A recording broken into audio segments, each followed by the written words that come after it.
Magandang araw mga kaibigan. Samahan ninyo na naman ako sa panibagong biyahe sa dagat. Bawat alon ay may dalang pagsubok, pero hindi tayo susuko hanggat may pag-asa. Hindi madali ang buhay ng mangingisda.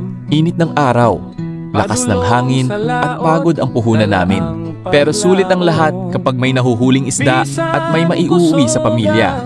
Kung gusto ninyong makita ang tunay na buhay sa dagat, samahan ninyo ako sa bawat biyahe. Anong isda kaya ang mahuhuli natin ngayon?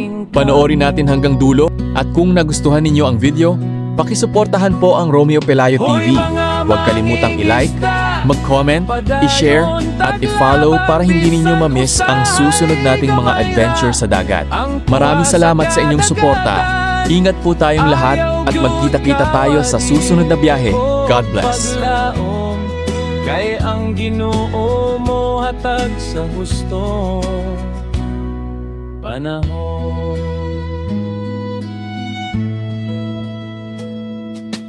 Init ug ulan, amo nang naaandan. Kalipay na mo kung puno ang lamban.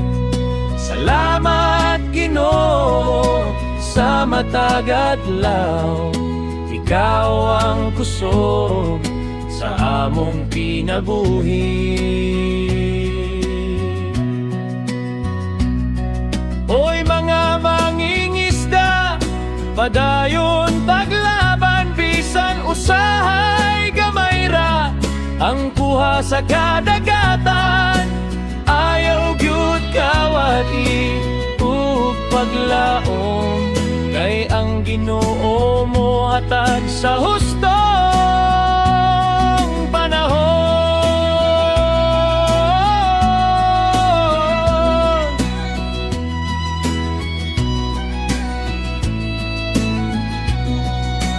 Para ni sa tanang mangingisda,